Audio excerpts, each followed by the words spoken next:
गुलगुले पीले भालू से पीछा छुड़ाने के लिए बिग बियर ने सस्पेंशन ब्रिज पार करने के तुरंत बाद रस्सी को चाकू से काट दिया। ये सोचकर कि वो आखिरकार शांति से खा सकता है, उसे ये उम्मीद नहीं थी कि एक पल सोचने के बाद पीले भालू ने सचमुच गत्ते का एक टुकड़ा निकाला और गणना करना शुरू कर दिया। जब उसने देखा कि उस पर लिखा सूत्र फॉर्मूला दिखाता है कि वो झूल कर पार जा सकता है, तो उसने तुरंत एक रस्सी निकाली, उसे बांधा और काम पर लग गया। हालांकि प्रसन्न पीले भालू को पता नहीं था कि रस्सी की लंबाई गलत मापी गई थी। फिर भी पीले भालू ने हार मानने से इनकार कर दिया। चोटों से भरा हुआ उसने गत्ते पर संख्या 3 को बदलकर 5 कर दिया, फिर रस्सी पकड़ी और तुरंत फिर से शुरू कर दिया। बिग बियर जो बहुत खुश था, उसका खाना पल भर में छीन लिया गया, यहाँ तक कि उसका छिला हुआ केला भी नहीं बचा। इससे आग बबूला होकर बिग बियर एक दूर की जगह पर गाड़ी चलाकर गया, इस बात से अनजान कि पीला भालू एक पेड़ से दूरबीन से उसे साफ साफ देख रहा था। ये सोचकर कि वो बच गया है, बिग बियर ने उत्साह से अपना खाना खाने के लिए निकाला। तभी उसने पाया कि पीला भालू उसका पीछा करते हुए वहां पहुंच गया था और सब कुछ चट कर रहा था। ये देखकर क्रोधित बिग बियर ने तुरंत एक पटाखे में आग लगाई और उसे एक सॉसेज पर चिपका दिया। लेकिन जैसे ही वो धमाके का इंतजार करते हुए अपने कान ढक रहा था, वो ये देखकर हैरान रह गया कि पीले भालू ने उस पटाखे वाले सॉसेज को खा लिया और कोई प्रतिक्रिया नहीं दिखाई। उलझन में पड़कर बिग बियर जल्दी से सुनने के लिए पास झुका। कुछ भी ना सुनकर वो जांच करने के लिए पीले भालू का मुंह खोलने की तैयारी करने लगा और तभी धमाका हुआ।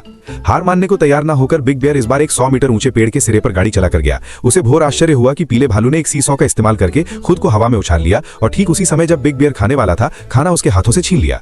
भ्रमित होकर बिग बियर जांचने ही वाला था कि क्या हुआ था, जब वो बाल बाल एक लोहे के ब्लॉक से टकराने से बचा तो पीला भालू उछल कर आ चुका था। खतरा भांपकर उसने जल्दी से अपना सामान पैक किया और कई मील दूर एक घास के मैदान में गाड़ी चलाकर गया। लेकिन जैसे ही उसने खाने के लिए अपना खाना निकाला, लोहे का ब्लॉक नीचे आ गिरा। स्थिति और खराब करने के लिए पीले भालू ने उसका सैंडविच ले लिया और यहाँ तक कि उसे खाने के लिए उसकी हथेली पर बैठ गया। क्रोधित होकर बिग बियर ने पीले भालू को एक कूड़ेदान में फेंक दिया और उसे कसकर ढक दिया। हालांकि जैसे ही वो विजयी महसूस कर रहा था, वो मुड़ा और पाया कि पीला भालू फावड़े का उपयोग करके उसका खाना उठा रहा था और खा रहा था। गुस्से में बिग बियर ने टोकरी पकड़ी और भाग गया। पास में एक फोन बूथ देखकर उसने जल्दी से दरवाजा खोला और खुद को अंदर बंद कर लिया। लेकिन जैसे ही वो खाने ही वाला था, पीले भालू ने फोन रिसीवर में से अपना सिर बाहर निकाला, जिससे वो हैरान रह गया। पीले भालू को इस हालत में देखकर क्रोधित बिग बियर ने उसके पूरे शरीर को बूथ के अंदर खींच लिया। अपनी कलाई जितनी मोटी लोहे की जंजीरों से उसे बांध दिया, उसे बूथ के अंदर रखा और दरवाजे को कसकर सील करने के लिए उस पर लकड़ी के तख्ते कील दिए। ये सब खत्म करने के बाद बिग बियर ने फोन बूथ को एक अथाह चट्टान से नीचे ढकेल दिया। ये सोचकर कि उसने पीले भालू से छुटकारा पा लिया है, बिग बियर खुशी खुशी चला गया। उसे नहीं पता था कि पीले भालू ने लोहे की जंजीरों से आसानी से खुद को छुड़ा लिया था। फिर शांति से एक हथौड़ा निकाला, लकड़ी के तख्तों को हटाने के लिए कुछ बार थपथपाया, एक चाबी निकाली, दरवाजा खोलने के लिए उसे अपने पैर से घुमाया और आखिरकार उतरने के क्षण में बाहर कदम रखा, एक उत्तम अवतरण करते हुए।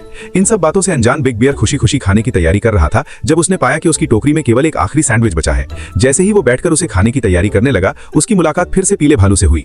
ये देखकर क्रोधित बिग बियर ने पीले भालू को आखिरी सैंडविच देने का फैसला किया, लेकिन उसे आश्चर्य हुआ, पीले भालू ने सीधे मना कर दिया।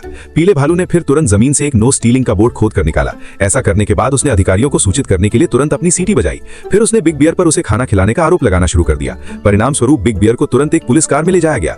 हताश बिग बियर को अचानक एहसास हुआ कि ये खाने का एक अच्छा मौका है, इसलिए उसने अपनी आखिरी लॉलीपॉप निकाली, लेकिन पीले